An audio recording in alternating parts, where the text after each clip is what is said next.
Let's talk to something that was not a rumor. We don't spend very much time on this show talking about the NASCAR Xfinity Series, but we often don't have Shane Van Gisbergen driving to a win where he was very excited. It's been an amazing journey the last year, and committing to move over here and having so much support from Justin Marks, Trackhouse, and Corlig as well. And yeah, it's been a pretty special 9-10 months since we decided to do this. Yeah, pretty stoked to be now in the playoffs, back in victory lane again. It's pretty special. So he's locked into the playoffs right now, is SVG. He scooted around Justin Allgaier with 4 laps to go on the road course at Portland and drove away to the win. And you could hear the crowd in the background at a road course celebrating the fact he is already a crowd favorite in a very short period of time, Alexis. Yeah, I was actually a little bit shocked to hear the reaction. I mean, it was, a little bit of a dramatic finish. He had a few laps after the initial restart, so it wasn't like a last lap pass or anything like that, but he needed that caution to come out to kind of regroup, to be able to, get the pass, to get the lead, to get the win. But I was shocked by the crowd reaction, because even though he is someone who has kind of set the world on fire since he's been in NASCAR, obviously winning his first ever start at the Chicago Street Course and then having success, even though a little bit more tempered success in the Xfinity Series, to get a win this early on in his Xfinity career, I think is probably what is propelling him. And he's got a good personality. You love to hear him talk. He's got that, New Zealand accent. So I think he will become more and more popular as time goes on,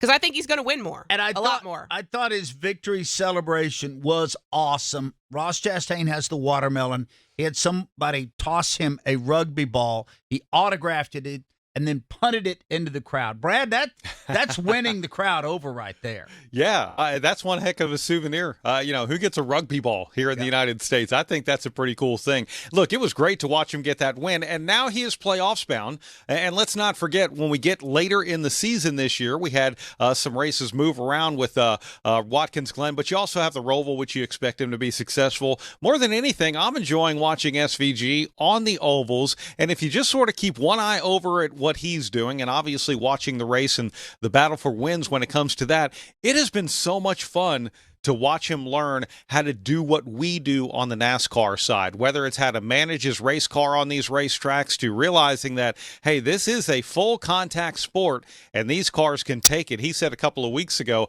our cars in the Australian V8 Supercars were like glass. If you ran into someone like that, you were done, and you just didn't do that over there. Over here you can, and what's great about SVG, he has no problem making this a full contact sport either.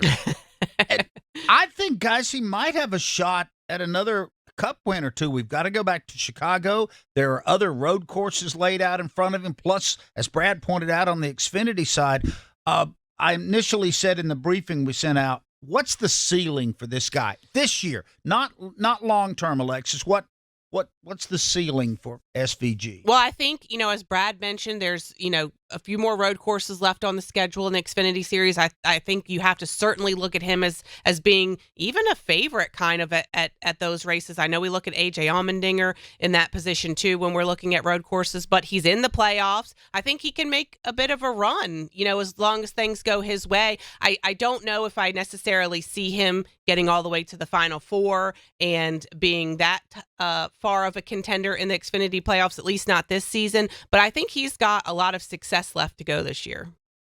Brad, what about you? What's the ceiling right now? Let's keep this on the Xfinity side for SVG. Mm-hmm. I think the ceiling is maybe getting into the second round of the Xfinity Series playoffs. And remember, they have 2 rounds before the Championship 4, unlike the Cup Series, which has 3 rounds before the Championship 4. But really, I think do better, learn, and get ready to get in the Cup car.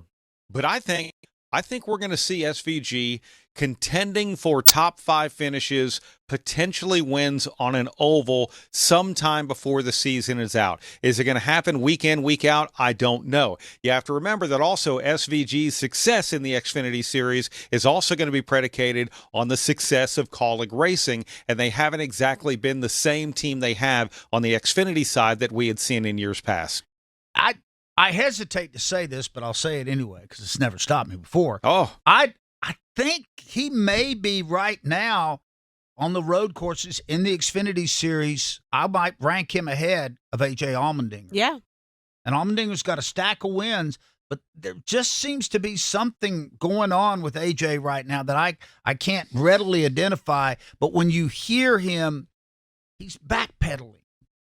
Yeah, it's a little bit strange. And I agree. And I think some of it has to do with, like Brad said, colleague as a whole not being there. But then you look at SVG and the success that he had, this past weekend. So it's kind of hard to put your finger on what exactly is holding AJ back. But it seems like something is. I honestly thought it was a little bit strange that he decided to make the move from the Cup Series to full-time Xfinity.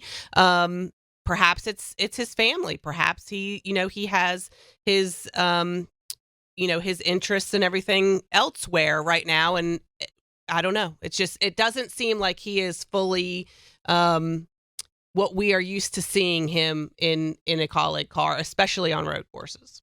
Brad, do you sense that? I just hear it in interviews with him that I don't get the kind of moxie that I used to get out of AJ Allmendinger. Yeah. And maybe look, that's age. I don't know. And look, I don't think it was his decision to go to the Xfinity Series, and I'm sure that kind of hurts a little bit. But to Alexa's point, his family is growing. He is a father now, and just a lot of things are changing in his life. Remember, a couple of years ago, AJ Allmendinger was content with, I'm going to run a few races. I'll kind of help this calling team along, to all of a sudden getting sucked in full-time, winning on ovals and doing things that he had never done before, to going back to the Cup Series. And, life changes, priorities change, and he's been used to getting in those calling cars on the Xfinity side week in and week out with a chance to contend and win. And they're not there right now. And I'm sure that takes a little bit of wind out of your sails as well.